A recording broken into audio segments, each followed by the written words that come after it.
Hey, Daddy, this is the man of the champions, Bill Fonzie Alfonso, giving a shout out to Something Else. Something Else, Daddy.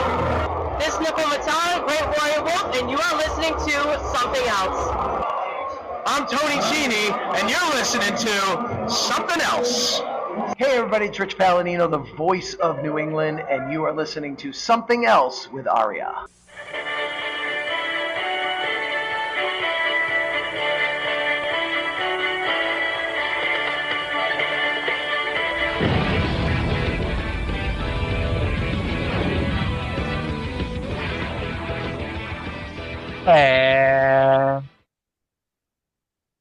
Welcome to episode number 240 of Something Else. Feast your hair holes on this week's episode as we take a look at NWA Total Nonstop Action, episode number, oh boy, I left the page. 69 from Not October nice. 29th, 2003, from the TNA Asylum in Nashville, Tennessee. My name is Arya. Joining me, as always, is the Jim Duggan to my Jim Duggan. It's Cyndi. Cyndi, I hope you didn't think I was going to call one of us the Rick Steiner. I knew you weren't going to call either one of us the transphobe Rick Steiner. Yes. And to the best of our knowledge, Jim Duggan is not a degens. He is not transphobic. Mm-hmm. By the way, that's what we call a callback to a few weeks ago on the Tuesday show when Terry Taylor was a degens who whatchamacallit, was very homophobic when Adrian Street just tried to kiss him during their TV title match, and Terry Taylor was gobsmacked by this. Isn't that how Southerners like? I thought like Southern hospitality, like they do like the French kissing each other, hello kind of thing. Not from Vero Beach, Florida. Yes, but they're in Louisiana. So it's, even though Florida is more southern than Louisiana, geographically speaking, it's weird because Florida's never, when someone talks about the South, by and large, people stop talking about the South at Georgia. And like, even though Florida is more south than that, they don't really consider it part of the South. Mm-hmm. We say all this to say that Rick Steiner is on this show. And yeah. But it's October 29th, 2003. It is my 19th birthday in real life. And I can tell you beyond a shadow of a doubt, I did not spend my 19th birthday watching this show. It could have been the worst birthday of your life. I was too busy not studying for my classes and getting ready to be kicked out of school the first time. I guess that's not even that's not even true either, because I only got kicked out of school once. The second time I decided to stop giving them money.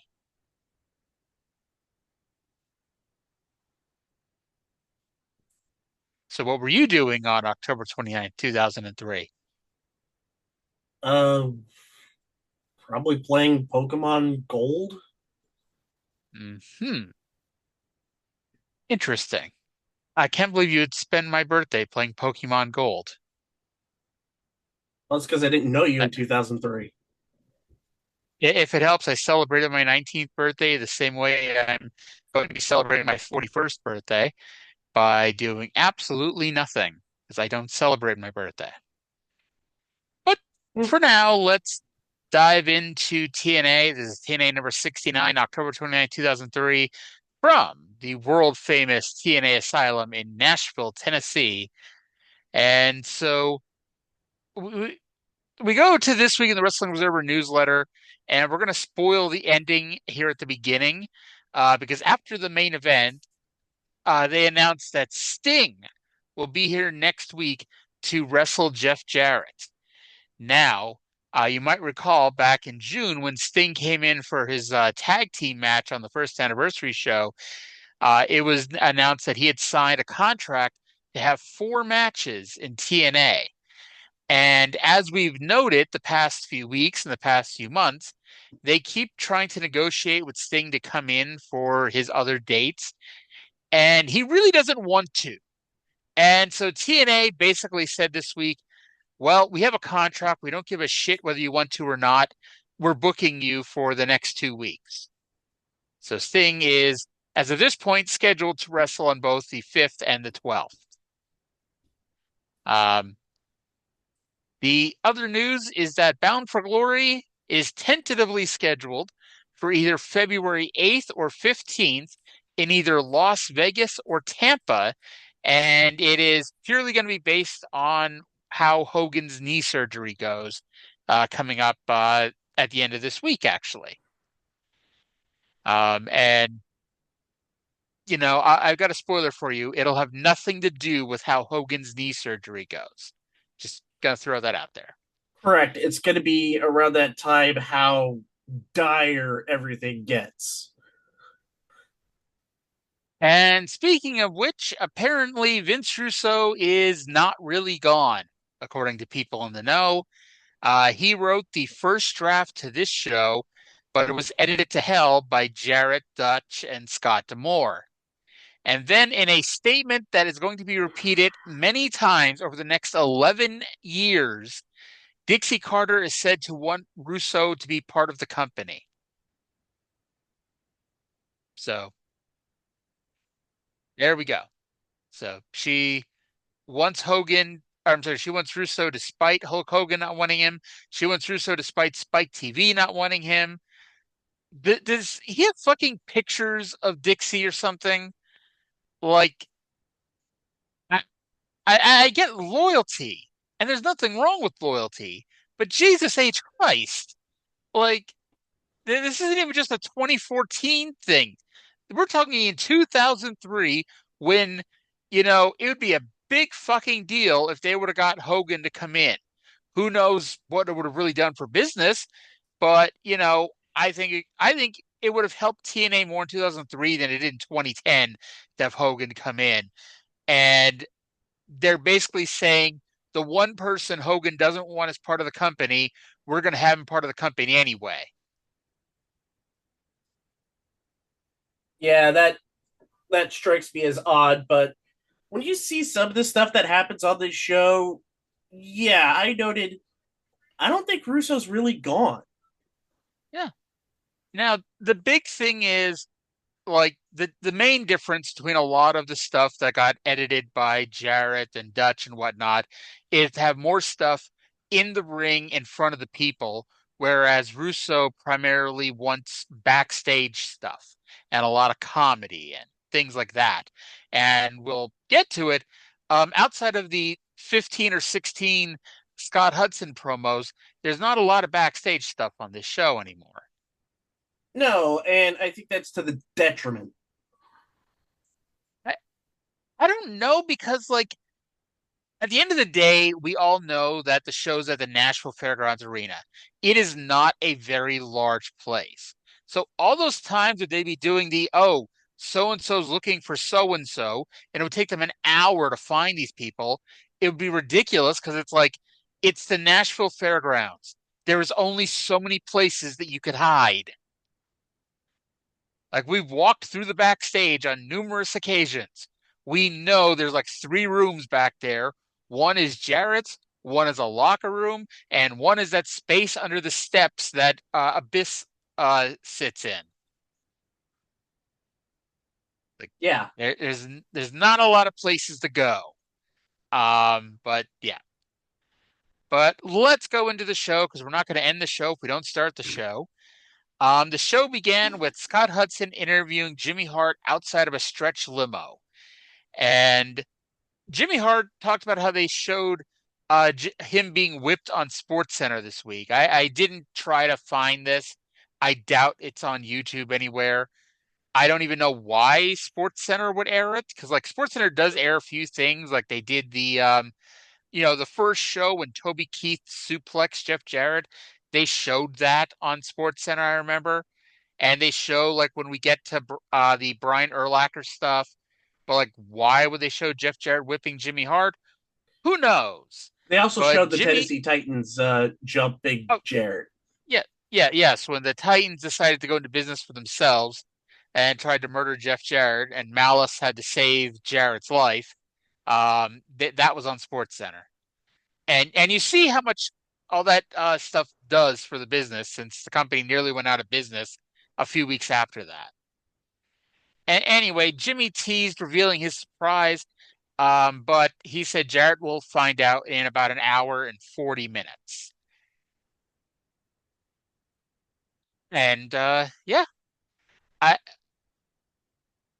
we'll get to it. I mean, I guess we kind of we already let the cat out of the bag. The surprise is Jim Duggan, and you do question, you know, the surprise versus just saying it, because if you just say it, like, nobody's gonna buy the show to see Jim Duggan. Let's be honest. No, like, hey, as a no, as a a novelty act coming in once or twice a year, like he has, because he came in February. It's like, okay, that's cute. You might even get a few extra people to show up at the asylum to see Jim Duggan, but it's like it's not really going to draw. But at the same time, but like you might get a little bit of interest for people like, oh, a mystery. But if people bought the show based on a mystery, expecting a big star and getting Jim Duggan, those people buying the show just to see the surprise may not buy the show again because it's a lackluster surprise. Yeah, by the way, when we get to Jarrett versus Duggan, there is a line that was uttered, and I have here written down Arya is fuming at that comment. When we get to the match, I'll unleash the comment. I don't even remember. I watched this show Friday night because I was originally gonna spend my Saturday and part of my Sunday in Connecticut with somebody else, but that ended up not happening. And honestly, I forget half of what the show happened on the show. When you messaged me saying, "Oh, the show went off the cliff after Michael Shane's match," I'm like, "Man, that's the nicest thing you've ever said about Michael Shane." And I couldn't remember what the hell else happened on the damn show. And then you look But back at your notes and you're like, yeah. honestly, I have not even looked at my notes. Like I didn't, like, I literally pulled them up when you said that you're ready to go. I opened up my notes and I've not scrolled down to look at them again. Oh, this will be fun. Yeah. So we go to the ring for our first match, which is America's Most Wanted versus Glenn Gilberti and David Young. And they announce that this is another roadblock in the path of AMW until they can get a tag team title rematch. I I would I wouldn't call this a roadblock. I would say this is when you need to put windshield wiper fluid in your car. That is the equivalent of AMW having to wrestle Glenn Gilberti and David Young. Or some coolant. Now, you know how during every Three Live Crew match that we have seen and we will see, I note that the matches are better when Ron Killings is in for most of the match. Mm-hmm. This match was better when David Young was in the match. Oh, of course. Again, not that that's saying a whole lot. Um, Glenn Gilberti, steal a Lance Storm line about Steve Corino in the ECW days. Glenn Gilberti was playing manager in tights on the apron. He didn't even get in the ring until Young forced his hand by being bounced around the ring for minutes on end. They cut off Harris for the heat, and at one point, Young reversed the catatonic into a spine buster, which I thought was a nice little spot. Storm got the hot tag and did a sharpshooter to Young in tribute to the Hart family, since Stu Hart had just passed away, even though Stu Hart never did that move in his life. If he really wanted to pay tribute to Stu Hart, he would have stretched David Young and made him scream, but that didn't happen. Or find a way to meet up with Jim Ross and make him pass out. See, I was just thinking of that guy in Wrestling with Shadows that Stu stretched when he was like 80 years old. Oh, yeah. Gilberti broke that up with a tennis racket shot, by the way, and despite that, Storm pinned Young with a death sentence. After the match, Harris got on the mic and told Disco, his words not mine, that his games are over and they want their titles back, demanding a rematch next week. This was a perfectly fine tag team opener. I gave it a 5.0 out of 10. exactly what I gave it to. It also had some of the same trappings like a normal AMW match has, but at least there was enough variance to it to where it didn't, become stale. And also, David Young is a good worker to kind of hide some inconsistencies with Harrison Storm. And they also did the heart attack, which is another move that Stu Hart did not do. Rather, Brett and Anvil. Honestly, like one of the things with AMW, it's like they go out there every week and this is going to sound kind of bad, but they go out there to try to have the best match on the show every week. And not that there's necessarily anything wrong with that. Sometimes it's not their spot. You know, they're in the opener of this week's show against Glenn Gilberti and David Young. This is not being in the opener against Triple X in a cage match. That was the main event, regardless of whether it was on first. This was the opener of the show. Like they did not have to do, the WrestleMania near falls, and anything like that. This like they didn't have to. I don't know if they actually did it because I didn't write it down. I don't remember it. But the other thing they like to do the two hot tags in every match. You don't need two hot tags in a 7-minute match in the opener of the show. They only did one. Okay, well that's at least an improvement from how it used to be. But again, it's like it's hey, I'll be flat out honest. In the same way, one of my issues with the Young Bucks is, they don't have the match for their place on the card a lot of the time. Sure. You should not be having the match of the year in like a match that everyone's going to forget 5 minutes after it happens. But yeah, that's where we are with America's Most Wanted. And yes, I am the first and possibly only podcast host in the history of podcasting to compare America's Most Wanted to the Young Bucks. By the way, Cornette called. He wants you to turn in your badge. My badge? Your Cornette fandom badge for comparing AMW favorably to the Young Bucks. I mean, I wouldn't have called what I said favorably. I was about to ask, was he even in TNA at the same time as America's Most Wanted? Because they broke up like around that time, but he was for at least the first few months. Because that he was there when Russo wrote for like when LAX was super cool and super over, and they booked for Cornette to come out and strip LAX of the tag titles when LAX were heels, and the crowd turned on them to the point where they had to reverse that decision on Impact the next week. Where I was like, we changed our minds. We're just going to keep the belts on LAX for now. Yep. Smart. Scott Hudson, in his second appearance this week, is with Michael Shane, who has a non-title match with Sanjay Dutt this week. Shane said that he's been advised to not defend his title against unworthy opponents, and he said that next week they should start a triple chance tournament to determine a new number one contender. He does not elaborate on this, and we find out later on that that is something that's going to happen.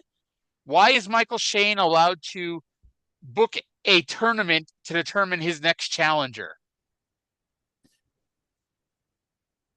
I don't know. He probably got Don Callis' approval.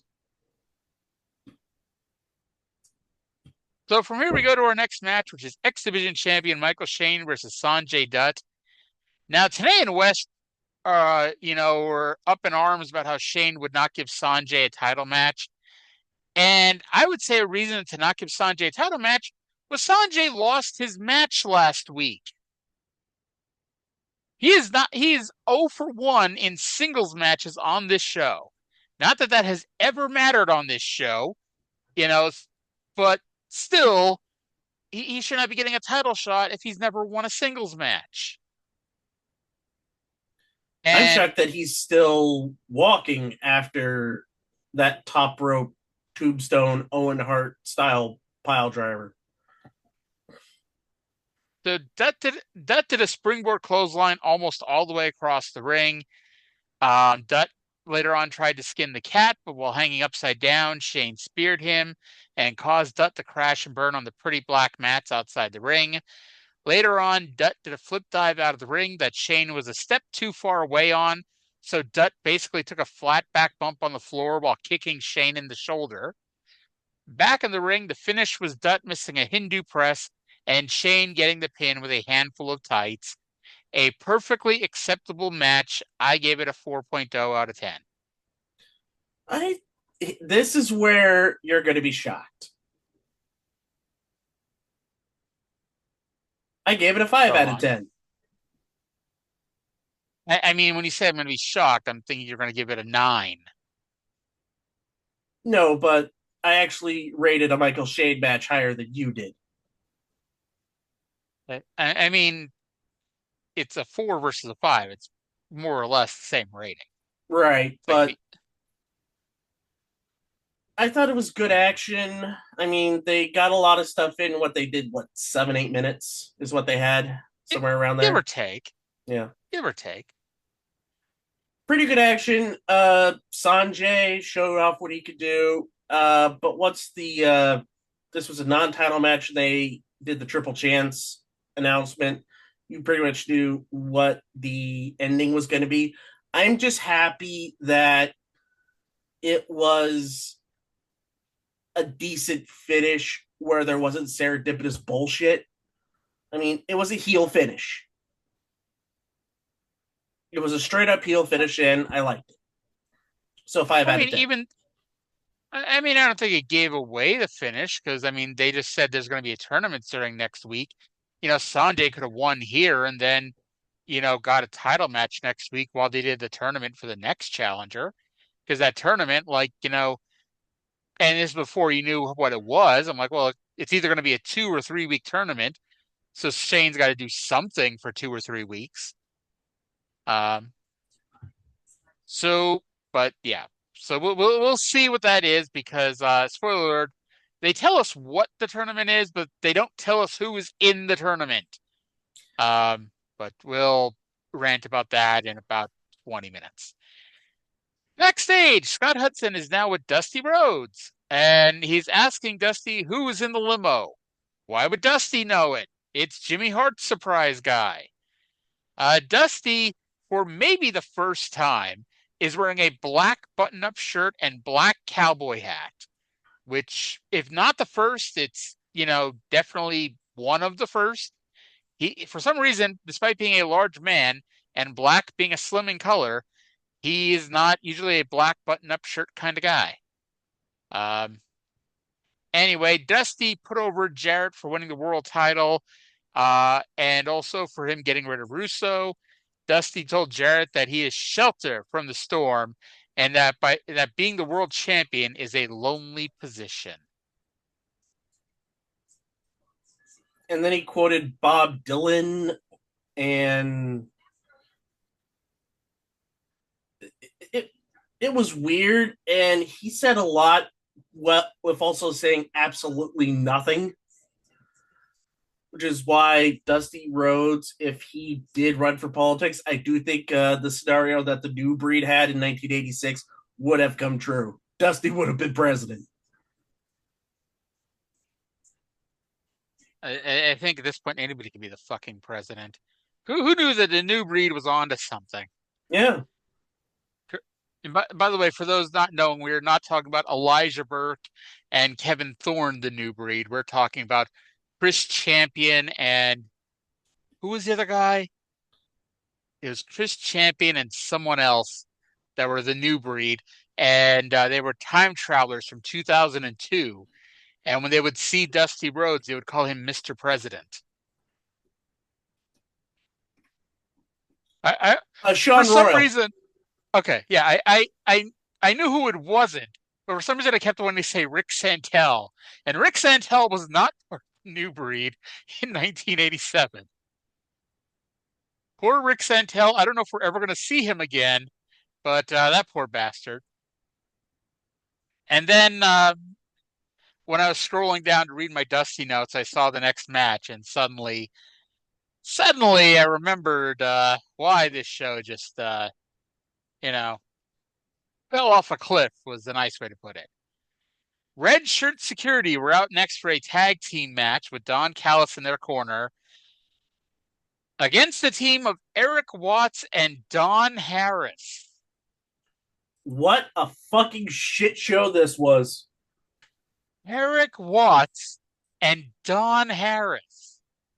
Now, I know that technically, going on the story that they've been saying for the last few weeks, this match makes sense, but just because a match makes sense doesn't mean you have to fucking have it. No one forced them to do this angle with Don Harris. No one forced them to do an angle with Eric Watts and Don Harris. Like, I guess D'Lo was still in Japan, but you're telling me, like, they couldn't have brought back Jerry Lynn. He's part of the story. Why isn't Jerry Lynn here wrestling? But yeah. And by the way, they had Chris Vaughn in their corner. And I wrote Chris Vaughn, but to show how interchangeable they were, not only did Don West call him Rick Santel, I went back and changed my notes at first that it was Rick Santel, not Chris Vaughn, until Tenay pointed out that it was Chris Vaughn, and I had to go back and recorrect it. Goldilocks magically appeared at ringside. Maybe she came out with Watts and Harris. I did not see her. Yes, let it be known that if she came out with Watts and Harris, I did not notice the blonde girl, but I noticed the skinny white guy in a neck brace. So Watts and Harris have zero tag team continuity. Zero. And as much as I'd like to hate on Watts, this match was bad with him involved and worse with Harris. So, of course, the finish was Northcutt missing a punch with handcuffs on his hand and Harris pinning him with a schoolboy.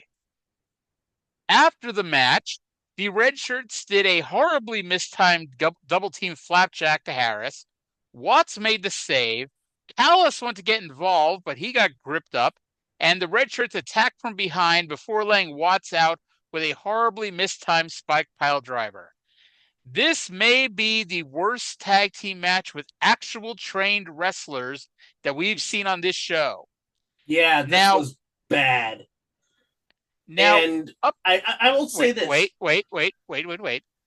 Up until 2003, the Wrestling Observer had a Worst Tag Team of the Year award in the Observer Awards, and I had to go look to see who won. And the winners that year were Rene Dupree and Sylvain Grenier. And I'm like, how the fuck did Eric Watts and Don Harris not only did they not win, they didn't even finish in the top 10. So I went to look it up, and I found out the reason why these two did not win Worst Tag Team of 2003. Because this was their first, last, and only time as a team. Which, thank God, but that one appearance was enough for me to say that they should have been Worst Tag Team of the Year. And I don't know if you grabbed it. In case I haven't put too fine of a line on this one yet, 0 out of 10. 0.5 out of 10. What and part of this? That's being generous, because the only part that I liked was Goldilocks slapping the shit out of Don Callis. I was going to say, what redeeming quality did you find from this match? But there you go. You found something. I found something. I won't hate on you for that. All right. But yeah. And I was going to say 3 qualified wrestlers. Ryan Wilson's still here, and he's... Ugh. I mean, this wasn't Dustin Diamond. I know Dustin Diamond didn't wrestle. He had like that fake boxing match with the timekeeper. But, And at least Hermie Sadler tried. There you go. But yeah, this was... And just when you think it can't get worse, this is going to be something that is going to plague TNA for the next few months.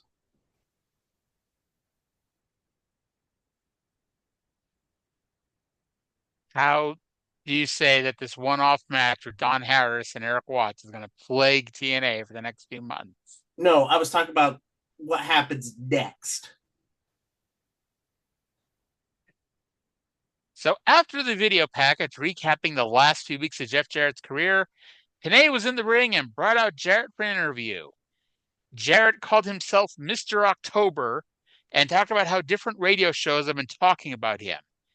Jarrett then read an email from a fan who allegedly watches TNA every week and has watched every show since the beginning. And he says that and he thanked Jarrett because now the title is in the hands of the right person. The fans began chanting for Hogan. The email built to this person thanking Jarrett for taking out Vince Russo and Hulk Hogan. Tenay, who didn't doubt a word of the email and was nodding along the whole time, suddenly questioned Jarrett when Jarrett said it was written by Joey from New Jersey. I have to ask, is that a joke that we don't get 20 years later? Like, what is Joey from New Jersey, and why was that the part that Tenay found not believable? Like, did they only get 2 buys in New Jersey? And like, man, I can't believe one of the 2 people who buy the show, wrote us an email. I don't think anybody gets the pay-per-view in New Jersey. At this point, they don't. I don't. I think they see it, but they don't get it. Either or, it works fine. And Jarrett pitches a bit of a fit.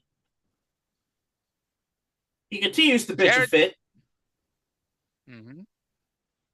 He wants Jimmy Hart to bring out his mystery man and get it over with. But instead, AJ Styles comes out. By the way, the first time the entire show that the former world champion was even mentioned. Now, I will say this. When Jarrett lost the title, they told him that he could not get a title match at any point, and he had to fight from the bottom and fight the entire company to get his next title match. Now, of course, it went off the rails when we finally got to the title match, but the point is, that was the angle. So now that Jarrett's the champion, and Jarrett's the heel, and AJ's the babyface, and AJ's demanding a rematch, Jarrett's like, fuck you, start at the bottom. Go wrestle in the X Division. Which, by the way, burying the fucking X Division. He could have said everything with this promo and it would have been fine, and not, look at it like a second place, trophy. Like, 'cause it's not like when Jarrett didn't get a title shot, Jarrett may have wrestled X Division guys like Christopher Daniels, but he didn't go wrestle for the X Division title. This is just Jarrett, for some reason, deciding to bury the X Division. Styles cut a promo, and let's say in 22 years, AJ Styles became a better promo, because this was not a good promo at all. He eventually decided to go down after Jarrett, but the black shirts ran out to stop him. And then when they weren't doing a good enough job, the red shirts ran down, and Kevin Northcutt put AJ in a full Nelson. Callis got the mic and said AJ isn't booked on the show, so he told Northcutt and Wilson to take AJ out of the arena, which they did. AJ struggled, but this was 2 grown men dragging a child out of the arena. And it gets worse, and we'll get to what made it worse in a minute. But after they dragged AJ out of the arena, and by the way, they went with AJ, important note to make here, Dusty's fiddle music played next. Dusty came out and challenged Jarrett, and Jarrett said he would only wrestle a worthy challenger before leaving. Callis and the red shirts returned to leave with Jarrett, which means, yes, the red shirts dragged AJ Styles out of the arena, and AJ just stayed out of the arena. AJ did not turn around and come back to try to get his revenge on Northcutt and Wilson. He just left, and spoiler, he doesn't come back the rest of the show.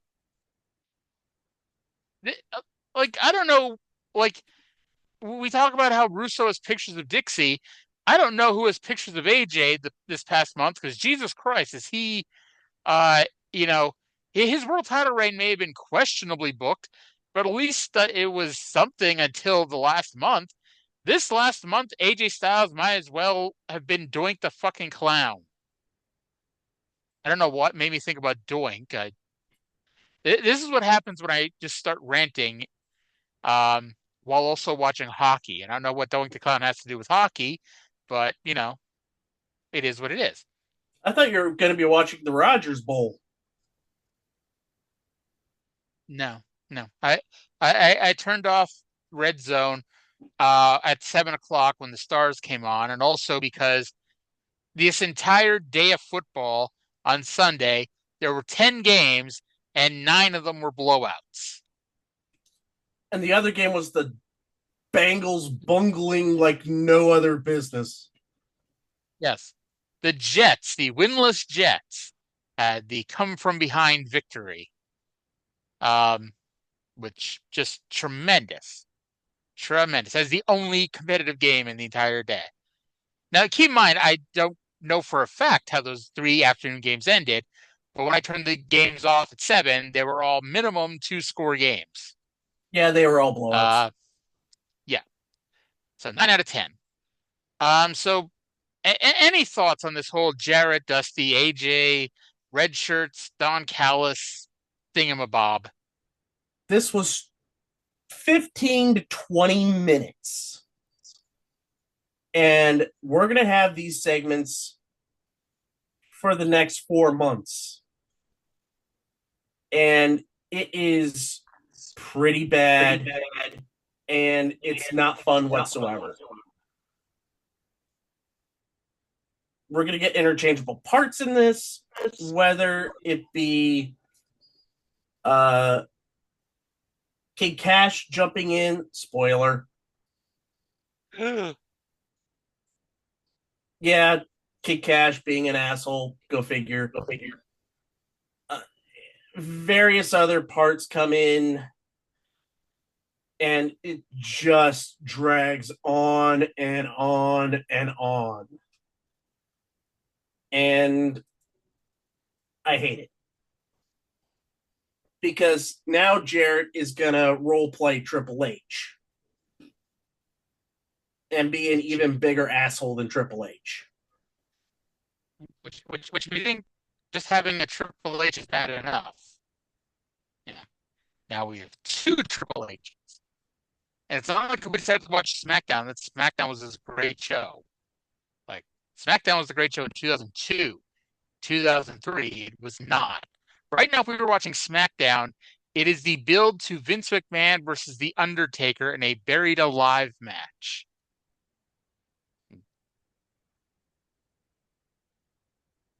I was about to say, this is the year that they do Big Show versus Fabulous Moolah on Thanksgiving, but that was the year before. Because that was when Stephanie McMahon had PMS, which is not me being a douchebag and being a dick towards Stephanie McMahon. That was the angle of the show, was she had PMS and booked the Big Show versus the Fabulous Moolah. 2003 was a bad year. That was also when, like, everybody was injured too. Like, so it wasn't like, everyone was injured. Like, pretty much the entire SmackDown 6 was hurt at some point during the year. And yeah. So we continue with the total nonstop action. Yes. What's next? Scott Hudson is now with Glenn Gilberti, David Young, Simon Diamond, and Johnny Swinger. Diamond was about to accept A&W's challenge for a title match when Sonny Siaki just happened to be walking by, because, again, small arena. Gilberti asked Siaki to take care of their AMW problem. Siaki said that he and ECMO had a match now, but they'll talk later. Gilberti was sad that the Yankees lost the World Series to the Marlins. For once, that's not just me riffing. That's what he said. And it was like, you slept with a wonderful woman one night because you came back from a 3-0 deficit against your hated rival in the Red Sox. You're a year And off on that then one. you find out that you got an STD because the Marlins just curb stomped you. Curb stomp was a 7-game series. Don't ruin the ploy. I mean, we were really off when he said that they came back from down 3-0 against the Red Sox. That's not what happened that year. That was when the Red Sox were up 3-2. And whatchamacallit, the Boston manager left Pedro in the eighth inning of Game 6. The Yankees came back to win that and then won Game 7. Because that was the Steve Bartman year. And the funny part about that was in both the ALCS and the NLCS, the team that lost was up 3-2, and with 5 outs left in Game 6, when they had the lead, something happened that ruined the game for the team and then the series when they lost Game 7. And that Game 7 had the Aaron Boone's only shining moment as a Yankee. Well, in much the same way that the Red Sox manager and Pedro were forgiven the next year when they won the World Series, Steve Bartman was eventually forgiven when the Cubs won the World Series 13 years later. Oh, no, he wasn't. He was forgiven. Nope. They still hate him in Chicago. They don't hate him that much. They got over it. Anywho, Sonny Siaki and ECMO with Trinity were out next to take on Danny Doring and Roadkill, who were still being booked somehow. We found out during this match that Roddy Piper is repeatedly calling the TNA offices, which at this point constitutes harassment. If you get fired from your job and keep calling them for weeks and weeks and weeks afterwards, especially when you're Roddy Piper and you just ramble on and on and on, that is harassment. You know, they're not going to re-sign you or rehire you when you're calling and harassing them for weeks and months after the fact. So in this match, Doring, not to be confused with During, went for a Hurricane Rana outside the ring, but Siaki caught him and swung him into the ring steps. ECMO did a twisting knee drop that I'm pretty sure was supposed to be a twisting splash, but he didn't twist enough. Gilberti came out during the match, and during the match kept trying to have a meeting with Sonny Siaki, not while Sonny Siaki was standing on the apron, patiently waiting for a tag, but while Sonny Siaki was actively wrestling in the ring, Glenn Gilberti kept trying to have a conversation with him. Roadkill got the hot tag and did a top rope shoulder block to ECMO for a 2 count. Siaki shoved Roadkill off the top rope. ECMO tried to do a kip up like last week, but didn't quite pull it off, but did pin Roadkill with a top rope splash. After the match, Gilberti kept trying to talk to Siaki, so Siaki said that next week they'd wrestle AMW. Trinity apparently does not want her team to have a match with, the top babyface tag team in the company, so she got mouthy, threw up her hands, and walked off. Not sure how I wrote so much about this match. This would normally be in contention for the worst match on the show, but hey, it had strong competition tonight. 1.5 out of 10. I gave it a 2 out of 10. I mean, elongated squash match. Roadkill got some pretty good offense in, and I do like Roadkill. Did Danny Doring actually deliver any offense in this match? Because I don't remember him doing anything. Oh, and by the way, this has to be it for them, right? This is it. They're done. I was gonna say that we're not gonna be sitting here talking about them in 6 months, going, how the hell is Doring and Roadkill still being booked 6 months later? You're gonna tell me they're getting a run with the titles soon enough? Nope, they're done. And the way ECMO was, I know he doesn't last much longer. If Apparently, I he's here remember most of correctly, November. after He's November, he fucks off to Japan until he becomes Umaga.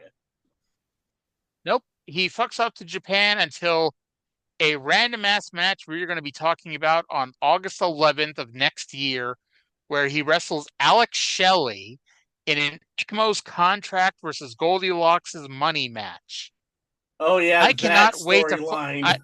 I cannot wait to find what circle of hell we find ourselves down in, where Umaga is being brought in to wrestle Alex Shelley over Goldilocks' money. That just seems amazing, I'm sure. I know what happens, and it makes a tiny bit of sense. Don't say words like that. I said tiny bit of sense, not a whole lot of sense. Like 1% of sense. Scott Hudson was now with Jimmy Hart again. Hudson said that Jimmy Hart's phone won't stop ringing. Not sure how Hudson knows that, since Hudson's been running all over the arena all night, and Jimmy Hart has not been running around with him. There is now a Hummer outside that we're also teasing who's inside. So we have a stretch limo and a Hummer. And I mean, I guess like if you want to say kind of makes sense the Hummer thing because it's a nod and a wink to the WCW Hummer, but it's like still the limousine has Hacksaw Jim Duggan in it.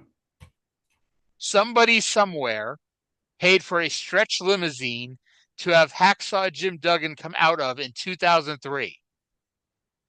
And I'll love to Hacksaw Jim Duggan, but he if I'm seeing a stretch limo, I'm not expecting Jim Duggan to come out of it. All right. So then we get a Kid Cash versus Abyss in a chair on a pole first blood match. That is what the kids these days call putting a hat on a hat. Because you have a chair on a pole match, you have a first blood match. You don't need to merge these two things. But we did anyway. Now, I will say this feud between former tag team partners that I'm shocked they got 2 matches out of it. They did adhere to the code of honor before the match. Kid Cash, the guy who doesn't respect anybody, and the monster Abyss, who lives underneath the stairs at the asylum, followed the code of honor and shook hands before the match. Now, Abyss, of course, does have a much stronger handshake than Kid Cash. I would complain about this match, but this is the first match the whole night that the crowd actually woke up for. Abyss missed the middle rope splash that he dove way too far for, but Kid Cash, hey, instincts, whatever. Kid Cash rolled so far out of the way that even though Abyss greatly overshot how far he should have jumped, he still missed Kid Cash. So hooray for small things, I guess. Now, Kid Cash got the chair, and at this point, I have to ask, there are chairs all over the ringside area. Mike Tenay's sitting in a chair. Don West is sitting in a chair. The production staff are sitting in chairs. There's probably chairs underneath the ring. There's a couple hundred fans sitting in chairs. What was stopping Kid Cash or Abyss from not climbing the pole and just getting one of the other chairs? This It's is one not of life's greatest mysteries. so. At one point, Abyss goes for a running sit-down splash, but Cash turned the chair up sideways. So Abyss, I think it's the second week in a row I called him Abyss crotched himself on the chair, which, much like how Kurt Angle enjoyed hitting himself in the chair, hitting himself in the head with the chair when Ricochet off the top rope, this is one of Abyss's favorite spots because he does that spot a lot that we'll see over the years. Mm-hmm. At one point, Kid Cash wedged a chair between the ropes. Abyss did not like that, so he took it out and wedged it in between a different set of ropes. And then he went face first into it. So Oh well. After Abyss gave Cash a black hole slam, we saw Abyss was bleeding from the head into the chair, but Mike Posey is so bad at his job, he did not notice until after Abyss cracked Kid Cash in the head with a chair. And so Abyss lost the match, and then hit two big moves on Kid Cash. And if Kid Cash is injured, if this is a shoot, and Kid Cash was injured, he should sue Mike Posey because Mike Posey was not doing his job. After the match, Abyss snapped from seeing his own blood. He threw the chair at Cash's face and gave Mike Posey a shock treatment, which got a babyface pop because Mike Posey's bad at his job. The black shirts ran down to get their asses kicked by Abyss, which let Cash sneak away. Now, with that said, I actually liked this match. And I liked it more than anything else on this show. I give it a 6.0 out of 10. Wow. Yes.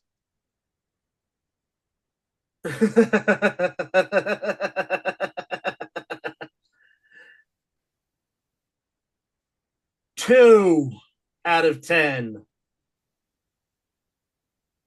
I did not like this match.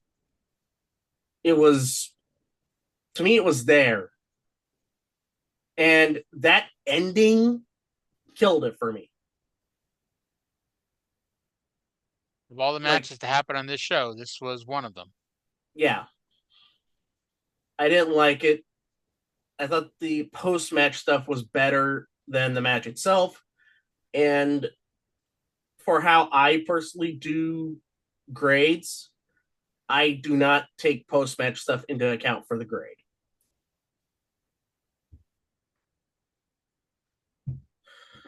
And one of my favorite, you know how we have Don West, the voice of reason, some days?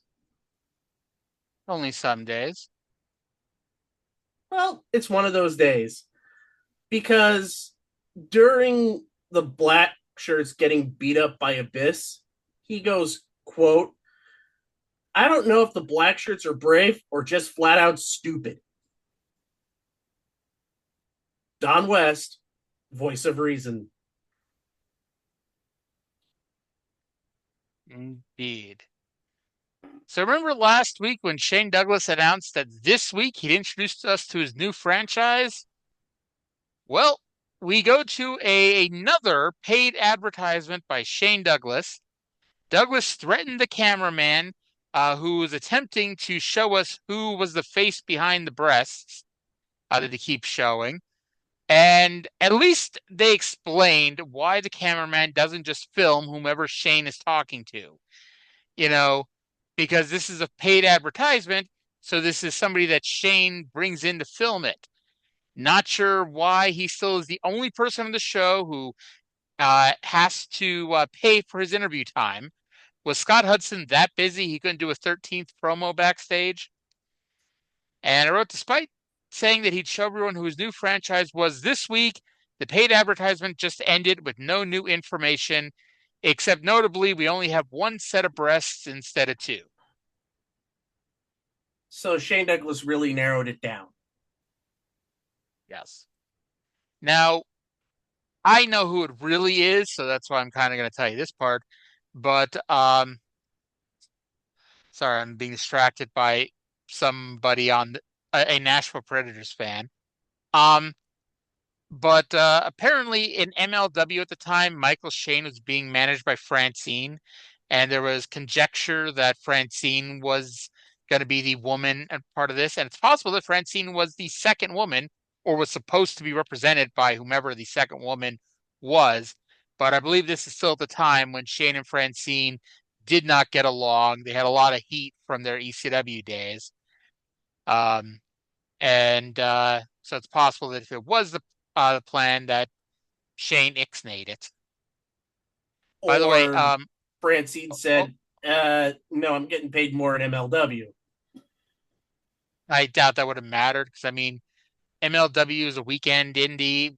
TNA is a Wednesday indie. It's one of the reasons why TNA is able to get a lot of names is because nobody else runs Wednesdays, you know?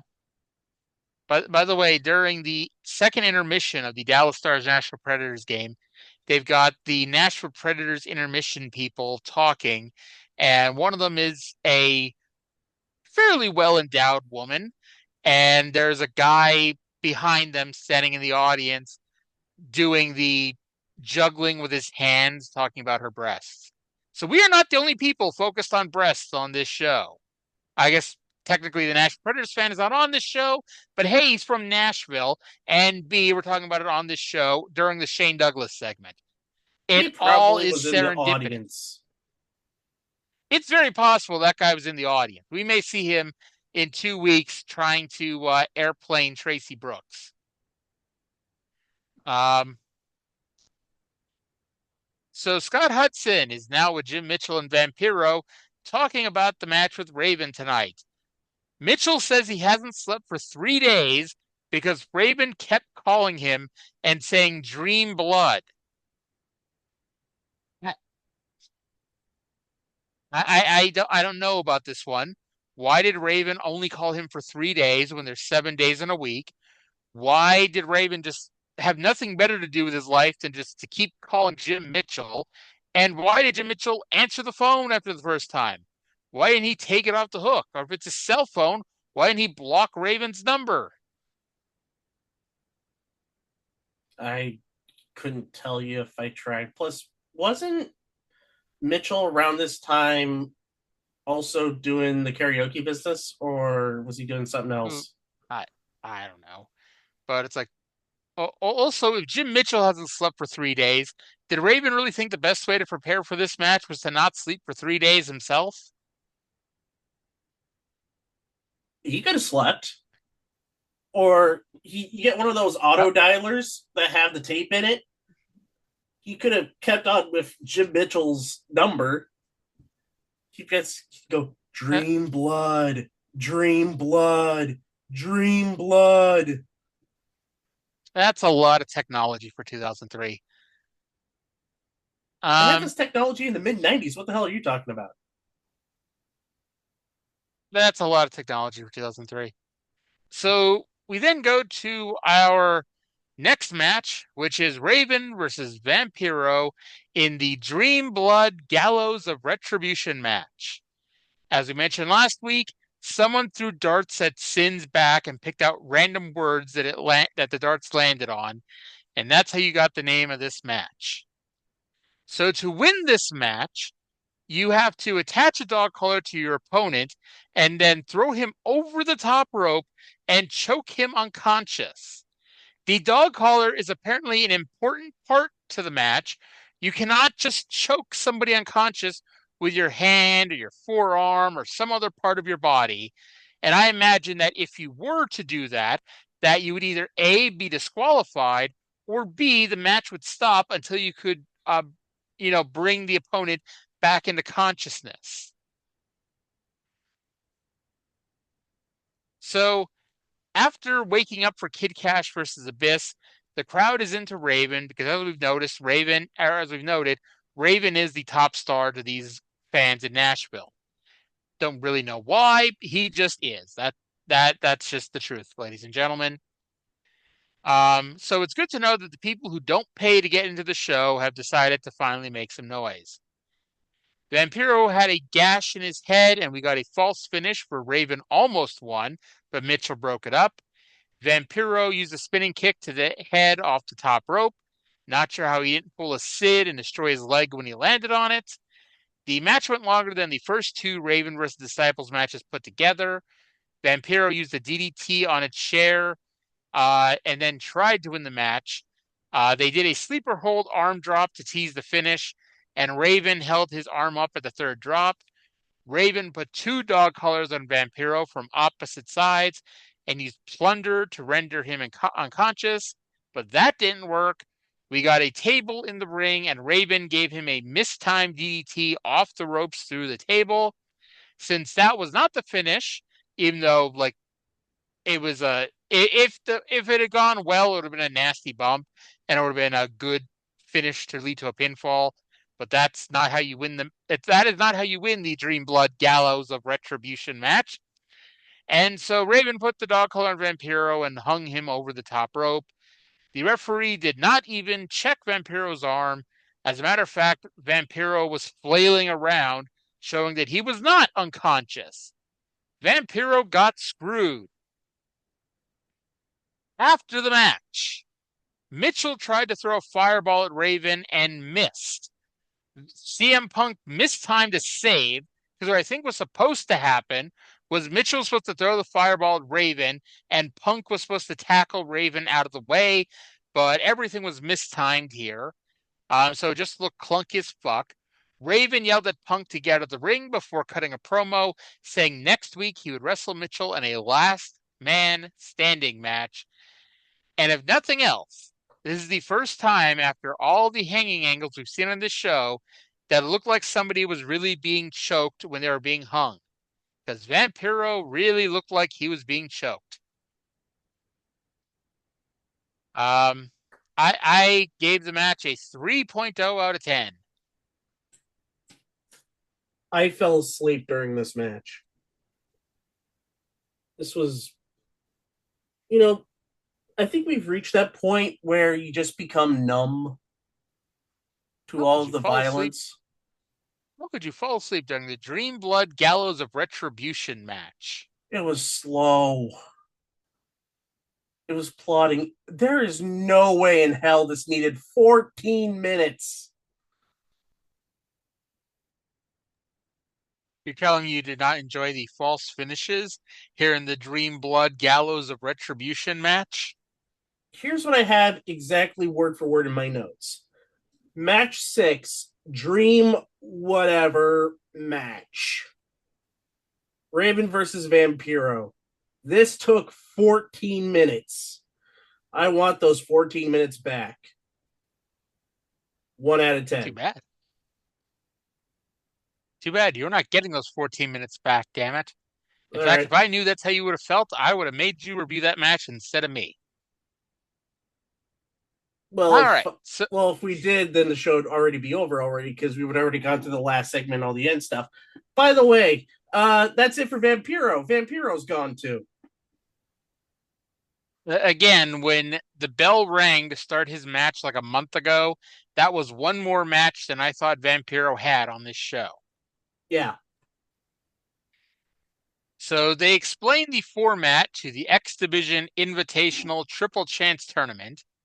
Next week, there will be a 5-man battle royal to determine the top 5 seeds. The winner of the battle royal will receive a bye to the finals. Finishers 2 through 5 will then wrestle each other on the November 12th show. Then on November 19th, the winners of those 2 matches will have a 3-way match with the winner of the battle royal, and the winner of that match will wrestle Michael Shane theoretically on November 26th. Why does this have to be so fucking complicated? Just do a tournament. Just because you can't do anything simple in TNA. Literally, this was the reverse battle royal tournament just without the reverse battle royal. Yeah. You remember, it was like they determined seeds, and the winner of the match got a bye into the finals. Then you had a bunch of other matches, and then they had a 3 or a 4-way in the finals with the guy who won the reverse battle royal. Instead of the guy who won the reverse battle royal just winning the tournament. And ultimately, I think the guy who won the reverse battle royal, was Abyss, and Abyss won that tournament because that was when Abyss won the title from Sting. From a DQ.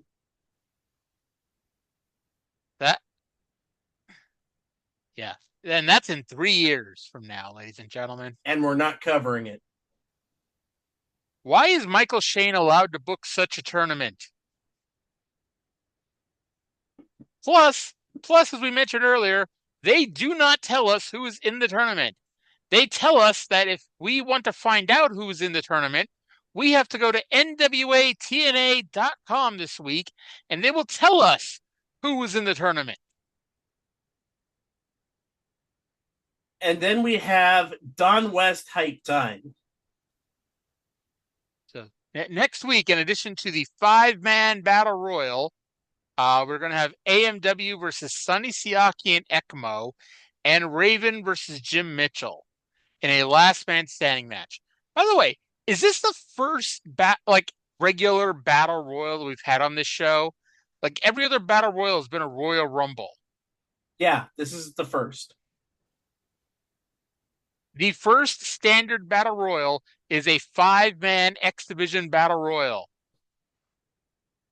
And I can't wait. I imagine it can't be an over the top rope thing because it's a fucking X Division match. So if you make it so you can't go over the top rope or you get eliminated, you're going to take away like the entire thing that makes the X Division different from the heavyweights is that they get to do all the flying flippy stuff all over the place.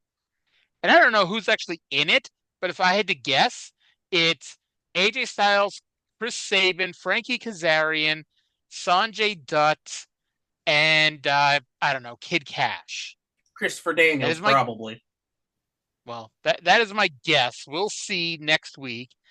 Frankie Kazarian, who was not on this show this week, I guess maybe he's finally found a woman here in Nashville for him to have coitus with. Must have been some damn good coitus if he's missing this show. All right. So Jeff Jarrett came out for his main event match with 2 guitars. And did you notice how serious he was? He was so serious, he did not wear his matching shirt to go with his tights. Yeah. He always has his matching sleeveless shirt. He did not have that this week because he is serious, damn it. So Jimmy Hart came out. Now, Jimmy Hart mentioned that his phone has been ringing off the hook. Jimmy Hart mentioned last week that he was going to bring in somebody that he had managed at some point during the career, which implies that Jimmy Hart knew who he was going to bring in last week. However, despite the fact that Jimmy Hart implied that he knew he was going to bring in, Jimmy Hart then said that he chose the first person who who called him. And as we mentioned, the first person who called Jimmy Hart was apparently Hacksaw Jim Duggan. Jimmy Hart should have held out to see who else would have called. Duggan said that he is loyal to his country and he's loyal to his friends. However, Hulk Hogan can fight his own fights. So what the hell you doing here, Jim? But Jim is apparently here not so much for Hulk Hogan's sake, but for Jimmy Hart's sake. He says, what kind of man beats up Jimmy Hart? Jerry Lawler made a career and got rich out of beating up Jimmy Hart. Just saying. Now, they had a match here. Duggan broke the Halloween pumpkin over the head of Jarrett. How did Tenay know that this was the Halloween pumpkin? Maybe it was the Labor Day pumpkin or the Canadian Thanksgiving pumpkin. If nothing else, Jarrett tried. This was like a 5-minute match that Jim Duggan beat up Jeff Jarrett for 4 minutes and 55 seconds. Duggan went for the 2x4, but Don Callis ran out and grabbed it. In the distraction, Jarrett thwacked Duggan with a guitar for the win. Now, some people stated that the next segment was another match. I did not take this next segment as another match. The bell did not ring. So I say there was one match here and one post-match shenanigans. So for the one match that this was, I gave it a 1.0 out of 10. I'm going to say something that might make you turn it into a 0 out of 10. Does Tenay mention Mid-South? Yes. He was not Mid-South Jim Duggan. Just gonna say. The line is, quote, Mike Tenay says that Jim Duggan had fire like he hadn't seen since he was in Mid-South. Yes, Mike Tenay is a liar, ladies and gentlemen.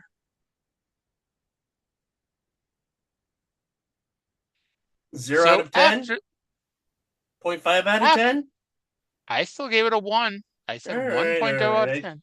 I tried. Jarrett called out Jimmy Hart to bring out Hulk Hogan.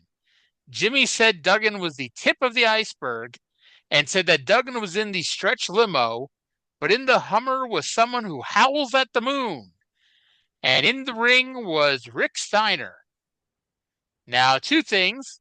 First of all, fuck Rick Steiner, and not in a good way. But secondly, Steiner and Jarrett worked better together. This was not a match, just Steiner beating up Jarrett around the arena. Why didn't Jimmy save money on trans by bringing Steiner in the limo as well? Who knows? Back in the ring, Steiner went for a top rope bulldog, but Jarrett pulled the referee in the way. Jarrett got the other guitar to thwack Steiner, and now the bell ringer decided to ring the bell repeatedly. Now, I do ask, how did Jeff Jarrett know enough to bring two guitars to the ring with him?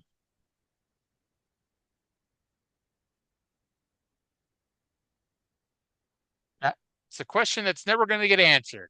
Yeah. Jeff Jarrett somehow knew that Jimmy Hart was going to have two guys to attack him, and so he had two guitars. Now you could say, well, he had that. He mentioned the Hummer. Well, Jarrett didn't know about the Hummer until after the show began. So does that mean Jarrett just has like 50 guitars in his locker room? And so if, Jimmy Hart would have like 50 cars show up, Jarrett would have just brought down 50 guitars with him? Trying to think who would the 50 guys be. I don't know. What, like, go to, not this would be perfect because for a number of reasons, but go to that Hulk Hogan and Friends tour of Australia and everybody on that show. Brian Knobs would come out, Jerry Saggs would come out, Orlando Jordan, even though Orlando ECMO Jordan's would in come WWE out at because this point. Umaga was on that tour. Mr. Kennedy, which would have been really weird at this point, but still, you know. And so anyway, the red shirts yanked Steiner away as Jarrett challenged Jimmy Hart again. Jimmy Hart came out again and said that next week Jarrett would wrestle Sting. Apparently, Jimmy conspired with the production team because as he said that, we repeatedly cut away from Jarrett's face to a black screen with Sting written in block letters repeatedly. Like, it wasn't even like Sting's been on this show for like 5 times already. They couldn't have had like some video of Sting, a still picture of Sting. No. We had a black screen with block letters that said Sting. It reminded me of, remember that's the Gabbo episode of The Simpsons. That was maybe that's what this was supposed to be a play of, but like of all the things to do a play off of, but that would like maybe like I don't know, maybe FX was showing a replay of that episode that week or something. Or it was syndicated during the week.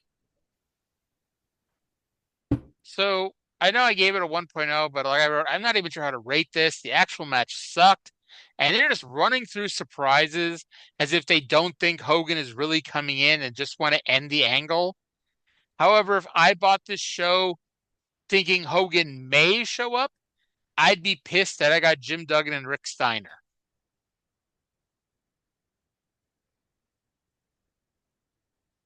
I wrote a trans joke in here somewhere, and now I can't find it. I'm not gonna bother. Let's just get it over with. Let's just finish this. So match quality 2.93. Because yeah, we had a lot of shitty matches on this show. However, and this is where you and I may even disagree. Overall enjoyment. This show, I know, like we said, Russo wrote the first draft of the show and got edited to hell. This show feels different. As we mentioned last week, this show is a lot less frenetic than it is when Russo's booking. Like there is still we get some time to breathe once in a while. The show's a lot less frenetic. However, I wrote, and this is before I looked up and saw that Russo was still around, whoever is booking these matches needs to have their head examined. So there you go. Future build, 5.0 out of 10. Because finally, next week, we're getting the end of this Raven-Jim Mitchell feud. And Sting is a nice surprise. And at least they were smart enough to tell you that Sting will be here next week. Now, I will say that, Sting should be considered more of a guy on his own rather than a setup guy like he is. But hey, this is not, we're going to bring in a surprise next week and tune in to see who it is, and it turns out to be Sting. This is, hey, we're going to have Sting next week. So, applause for that. And so I gave this show, thanks in part to those last two ratings, this show got an overall rating of a not worst ever 4.31, which I really need to go back in time and see how these shows are rating, because that's pretty much the average that we're getting, is about a 4. Yeah, so I kind of know what we're getting. It's, I think, end of November or beginning of December, we're gonna have the Jarrett with us or against us moment.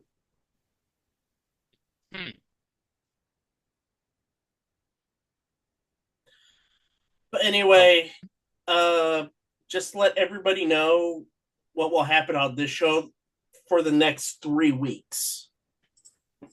No.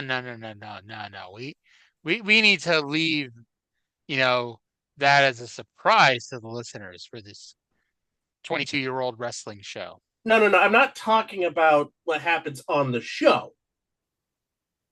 I'm talking about us on this show. Oh, I wouldn't even say that, because I don't even know yet about that third week, because that third week is Full Gear, and so since I'm going to be at Full Gear as a member of the media, we may have to do 2 shows in advance. So we may not even need to Trey at the end of the day, but we'll figure that out as we get closer to the day. That might make sense, because my last day at work is Friday before I have my surgery on Tuesday, which thankfully Aetna, which is bullshit incarnate when it comes to surgery, got approved.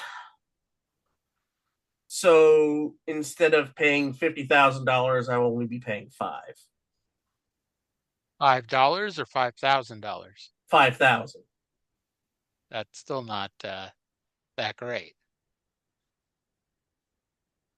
Well, it's the remaining left of my deductible, so anything else after that for the fiscal year is gravy. Anything less would be uncivilized. By the way, Dallas just scored and went up 3-2 on Nashville. This is the second game in a row, by the way. They were down 2-0 and came back to take the lead. So maybe they might do something in the playoffs this year, besides choke in the conference finals. I'm sorry. Who is your team? I have no team. Well, there you go. Having a team that's made the conference finals 3 straight years is better than having no team. My team is chaos, which is why I'm rooting for the Blue Jays, because I absolutely love it in baseball when you have the 2 most expensive payrolls in the sport and you don't win a World Series. Because the first one is the Dodgers. They're in the World Series. It's split right now, 1-1. The second one is the Mets, and they didn't even make the playoffs. Well, it's the Mets. Here's the thing. They had a really good projection at the All-Star break. They have a good projection all the time. They don't do anything, though. Exactly.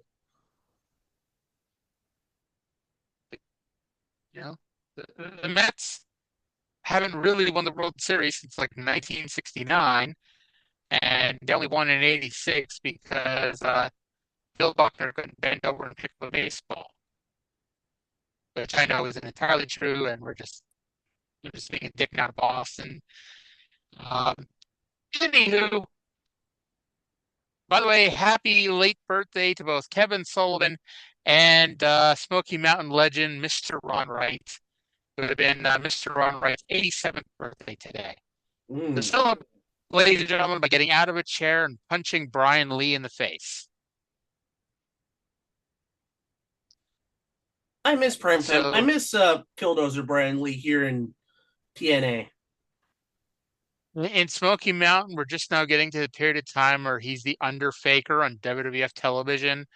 So he's on Smoky Mountain now with black hair and the Undertaker beard, after being blonde and with a little bit of scruff for years on this show. Wow. Yes. Anywho, that's going to do it here for this week's program. You know, we've reached the end of October 2003. I didn't think we'd reach the end of October 2002 when we started this little project, but we have somehow made it 69 episodes. Ha ha ha. I said 69. So, Cindy, do you have any game shows or random British TV obscure trivia to those of us Americans to tell us before we end the show? Yes, actually, I do. The producers of a delightful dating show called Take Me Out Delightful have dating uploaded show. 4 series worth of episodes. One of those shows has a contestant come out, and in the 30-woman panel, one of them turns out to be his ex-girlfriend. This was not planned whatsoever by the producers. It's a Okay, segment then. to behold. Well, I got 8.5 minutes of hockey still to watch, and hopefully only 8.5 minutes to finish off a perfect sports weekend for my teams.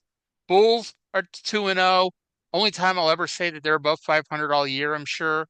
Stars are about to win. They won last night. The Bills won earlier today.